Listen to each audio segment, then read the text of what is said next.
কেন কাতার এত বড় ধাক্কার মুখে পড়ল? দুই পক্ষের সঙ্গেই সম্পর্ক থাকলেও রক্ষা পেল না কেন? কাতার কি তার কূটনৈতিক ভারসাম্য হারাচ্ছে? এই সংকট কি দীর্ঘমেয়াদে অর্থনীতি বদলে দেবে? উপসাগরীয় দেশগুলো এখন কি কৌশল নেবে? আপনারা দেখছেন TVN 24 নিউজ নেটওয়ার্ক। সবশেষ আপডেটে স্বাগত জানাচ্ছি আমি নূর। মধ্যপ্রাচ্যে আমেরিকা, ইসরায়েল ও ইরানের মধ্যে চলমান সংঘাতের প্রভাব শুধু যুদ্ধরত দেশগুলোর মধ্যেই সীমাবদ্ধ নেই। এর বড় ধাক্কা লেগেছে কাতারের মতো গুরুত্বপূর্ণ উপসাগরীয় রাষ্ট্রেও।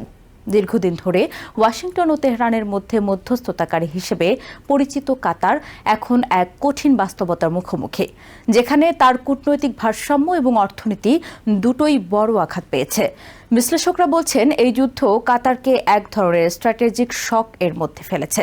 কারণ একদিকে আমেরিকার ঘনিষ্ঠ মিত্র হিসেবে কাতার দীর্ঘদিন ধরে নিরাপত্তা নিশ্চয়তার উপর নির্ভর করছে, অন্যদিকে ইরানের সঙ্গেও তুলনামূলক ভালো সম্পর্ক বজায় রয়েছে। কিন্তু যুদ্ধ শুরু হওয়ার পর দেখা গেছে এই দুই দিকের কোনো সম্পর্কই কাতারকে ক্ষতি থেকে রক্ষা করতে পারেনি।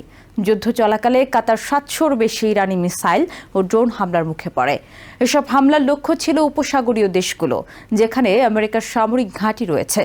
এর ফলে কাতারকে তার প্রাকৃতিক গ্যাস উৎপাদন সাময়িকভাবে বন্ধ করতে হয়, যা দেশটির অর্থনীতির প্রধান ভিত্তি এবং বিশ্বে সরবরাহের একটি বড় অংশ যোগান দেয়। বিশ্বের মোট তরলীকৃত প্রাকৃতিক গ্যাস বা LNGর উল্লেখযোগ্য অংশ কাতার সরবরাহ করে। ফলে এই উৎপাদন বন্ধ হয়ে যাওয়ায় শুধু কাতার নয়, বরং ইউরোপ, এশিয়ার জ্বালানি বাজারেও বড় ধরনের প্রভাব পড়ে। ইতালি ও জাপানের মতো দেশগুলো যারা কাতারের গ্যাসের উপর নির্ভরশীল, তারাও এই সংকটের প্রভাব অনুভব করতে শুরু করে। মার্চ মাসে ইরানের হামলায় কাতারের প্রধান গ্যাস উৎপাদন কেন্দ্র রাস লাফান মারাত্মকভাবে ক্ষতিগ্রস্ত হয়। কাতারের জ্বালানি মন্ত্রী সাদ আল কাবি জানিয়েছেন, এই ক্ষতি পুরোপুরি মেরামত করতে 5 বছর পর্যন্ত সময় লাগতে পারে এবং বছরে প্রায় $20 বিলিয়ন ক্ষতির সম্মুখীন হতে পারে দেশটি, যা সরকারের মোট রাজস্বের প্রায় 37% সমান। এই অর্থনৈতিক ধাক্কা কাতারের জন্য বড় চ্যালেঞ্জ হয়ে দাঁড়িয়েছে।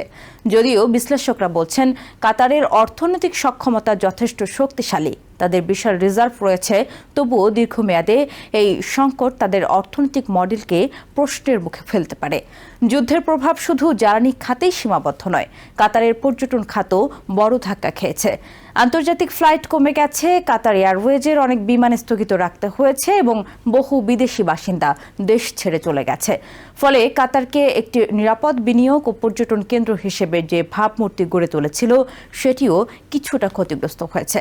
এই পরিস্থিতি কাতার সহ উপসাগরীয় দেশগুলোর জন্য একটি বড় শিক্ষা হয়ে এসেছে।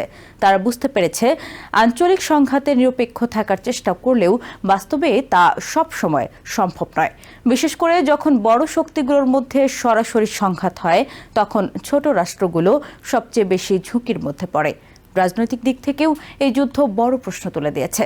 কাতার দীর্ঘদিন ধরে নিজেকে একটি গুরুত্বপূর্ণ কূটনৈতিক মধ্যস্থতাকারী হিসেবে প্রতিষ্ঠিত করেছে। ইরান, রাশিয়া, এমনকি হামাসের মতো জটিল পক্ষগুলোর সঙ্গে আলোচনায় অংশ নিয়ে। কিন্তু এই যুদ্ধ দেখিয়ে দিয়েছে বড় শক্তিগুলোর সিদ্ধান্তে তাদের প্রভাব সীমিত। বিশ্লেষকরা বলছেন উপসাগরীয় দেশগুলো এখন তাদের নিরাপত্তা কৌশল নতুন করে ভাবতে বাধ্য হচ্ছে। এতদিন তারা আমেরিকার নিরাপত্তা ছাতার উপর নির্ভর করলেও এখন তারা বুঝতে পারছে এই নির্ভরশীলতারও সীমাবদ্ধতা রয়েছে। তবে বাস্তবতা হলো এই দেশগুলোর কাছে আমেরিকার বিকল্প খুব কম।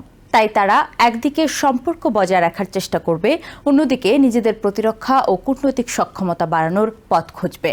যুদ্ধবিরতি কার্যকর হওয়ার পর পরিস্থিতি কিছুটা স্থিতিশীল হলেও ক্ষতির প্রভাব দীর্ঘস্থায়ী হতে পারে। বিশেষ করে হরমুজ প্রণালীতে অনিশ্চয়তা থাকলেও জ্বালানি রপ্তানি পুরোপুরি স্বাভাবিক হতে সময় লাগবে।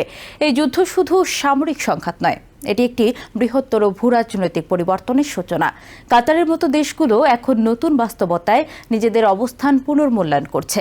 বিশ্ব রাজনীতির এই পরিবর্তিত প্রেক্ষাপটে একটি প্রশ্নই এখন সামনে: ছোট কিন্তু কৌশলগতভাবে গুরুত্বপূর্ণ দেশগুলো কিভাবে বড় শক্তির সংঘাতের মধ্যে নিজেদের টিকিয়ে রাখবে। নিউ ইয়র্ক থেকে সম্প্রচারিত TVN 24 টেলিভিশন বিশ্বজুড়ে বাঙালির কণ্ঠস্বর।